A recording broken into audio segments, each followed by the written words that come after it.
영상 편집 같은 무거운 작업도 해보고 싶고 아니면 그냥 맥북을 가지고 싶은데 맥북 프로는 너무 비싸고 맥북 에어로 괜찮을까요?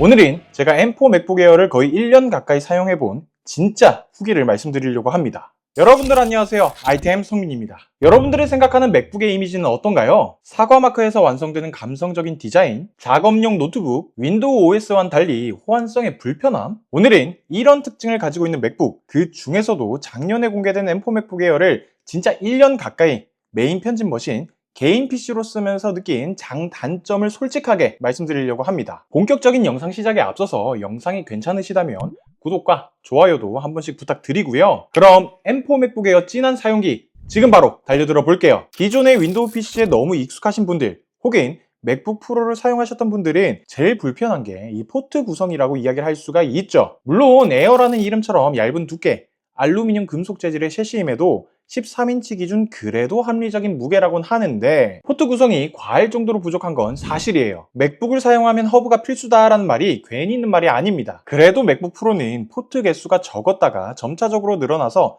썬더볼트 3개, HDMI, SD카드 슬롯까지 있는데 맥북 에어는 이쪽 편에 3.5파이 이어폰 단자를 제외하고는 이쪽 편에 있는 단자가 진짜 다예요. 맥세이프 3, 썬더볼트 2개, 상당히 단촐하죠. 사실 허브를 쓰면 되지 않느냐, 그래도 이 정도면 상당히 얇은데 감수하고 쓸 수 있지 않느냐 라고 하실 수도 있는데, 그래도 허브를 제외하고 패시브적으로 기본적으로 HDMI 포트 같은 다른 단자라도 더 있었으면 어땠을까 라는 아쉬움은 많이 남을 수밖에 없었어요. 그리고 또 제가 아이패드 프로, 아이폰 프로 라인업을 사용해서 더 잘 느껴질 수도 있는 부분인데 이 M4 맥북 에어의 디스플레이와 관련된 부분이 조금 아쉬웠습니다. 사실 지금은 120Hz 화면 주사율 환경에 당연히 익숙해질 수밖에 없는 상황이라고 생각을 합니다. 하물며 그 애플에서 작년 아이폰 17 일반 라인업에도 120Hz 화면 주사율이 들어갔으니까요. 화면 주사율과 관련해서는 고주사율로 갈수록 체감보다도 저주사율로 내려갈수록 역체감이 더 피부로 와닿다 보니까 나는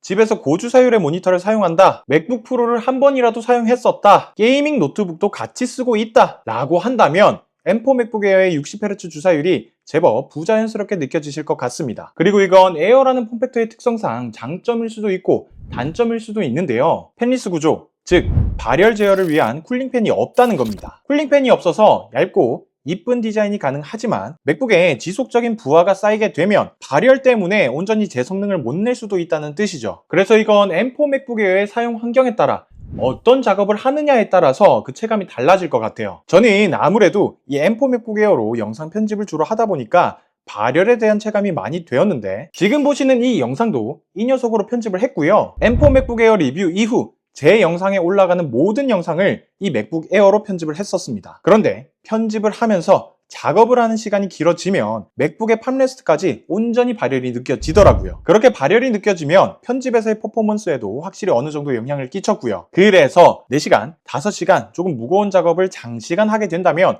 확실히 팬리스 구조의 단점인 발열, 그로 인한 퍼포먼스 저하가 생기긴 생긴다. 앞서 말씀드린 팬리스 구조가 이게 단점일 수도 장점일 수도 있다 말씀드렸는데요. 발열 제어에 있어서 그리고 지속 성능을 내기 위해서는 팬리스 구조가 단점인 게 맞죠. 그런데 노트북을 사용하는 데 있어서 소음적인 측면에서 바라본다면 이건 장점이다 라고 말씀을 드리고 싶어요. 물론 요즘 애플 실리콘 칩셋이 들어간 맥북들, 그 중에서도 맥북 프로처럼 쿨링팬이 들어간 기기들은 소위 비행기 이륙 소리가 안 나긴 하거든요. 그런데 다른 윈도우 OS를 사용하는 노트북들은 아무래도 팬 소음이 조금 들리긴 하다 보니 조용한 환경에서 PC를 사용해야 된다 라고 할 때 확실히 소음이 없는 팬리스 구조가 빛을 발하는 것 같습니다. 그리고 제가 가장 말씀을 드리고 싶었던 이 M4 맥북 에어의 성능인데, 사실 맥북 에어를 고민하시는 분들이 가장 많이 궁금해하실 부분이 아닌가 생각이 들어요. 맥북 에어를 사고 영상 작업처럼 생산적인 활동을 하고 싶은데 맥북 에어로 프로그램이 구동이 되는지, 어디까지 맥북 에어로 커버가 되는지 궁금하실 겁니다. 일단 1년 가까이 이 M4 맥북 에어를 사용하면서 제가 주로 작업했던 건 영상 편집인데요. 결론부터 말씀을 드리자면은 저처럼 이렇게 소소하게 유튜브 운영하는 것 정도는 충분히 가능하다라는 겁니다. 제 M4 맥북 에어의 사양은 완전 깡통 옵션에서 SSD만 한 단계 업그레이드해서 10코어 CPU, 10코어 GPU, 16기가 램에 512기가 저장 용량이에요. 그리고 제 영상에 올라가는 모든 영상이 아이폰으로 4K 30프레임 영상으로 촬영을 하고요. 제품 촬영은 파이널 컷 카메라를 통한 로그 촬영, 제 모습, 기본 타임라인 촬영은 로그2로 촬영을 합니다. 편집은 파이널 컷 프로로 편집을 하는데 노션을 통한 기획안 작성, 아이폰으로 촬영한 영상에 대한 편집, 썸네일, 업로드까지 단 이 M4 맥북 에어 하나로 정말 문제없이 작업을 이어나갈 수가 있었어요. 물론 앞서 말씀드린 바 편집처럼 PC의 과부하가 많은 작업을 장시간 하다 보면 발열에 대한 체감도 확실히 심하고 그로 인한 스로틀링이 발생하긴 하는데 그래도 작업을 못해 먹겠다의 정도가 아니라 조금은 발열이나 스로틀링이 느껴지긴 하지만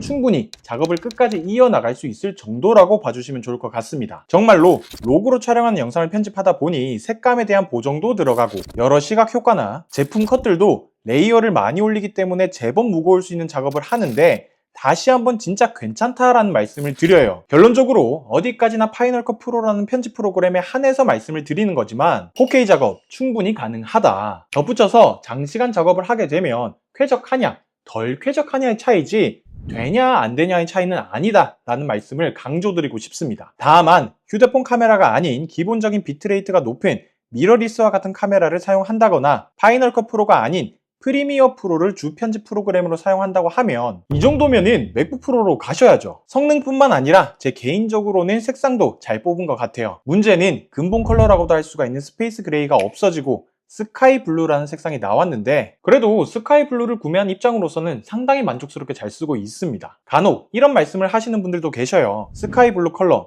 조금 캐주얼 색상이다 보니까 질리지 않느냐 라고 하시는데 저는 1년 가까이 이 색상을 쓰고 있지만 그렇게 많이 질리지는 않더라고요. 만약에 채도가 조금 높은 블루였으면 질렸을 수도 있는데 은은하게 연한 블루여서 빛에 따라 어떨 때는 실버로 어떨 때는 블루로 보여서 뭐랄까 색상 두 개를 사용하는 느낌이 들었어요. 단점보다 장점을 더 많이 말씀드린 것처럼 포트에 대한 부분만 좀 어느 정도 적응이 된다면 문서 작업뿐만 아니라 영상 편집 같은 어느 정도 무거운 작업까지 다 커버가 가능하고 맥북 치고는 가벼운 무게, 휴대성이 좋은 노트북이어서 진짜 좀 올라운더로 쓸 수 있는 맥북이었습니다. 네, 지금까지 M4 맥북 에어를 1년 가까이 진하게 사용해본 후기를 말씀드렸는데요. 여태까지 말이 많았던 에어 라인업 특유의 단점을 제외하고는 뚜렷한 단점을 꼽을 수 없는 정말 괜찮은 제품이다 말하고 싶어요. 그래서 파이널 컷과 같은 애플 자체적인 네이티브 툴을 많이 쓴다, 휴대성이 중요하다 라고 한다면 M4 맥북 에어 진짜 괜찮아요. 자, 그래서 오늘의 한 줄 평, 요 근래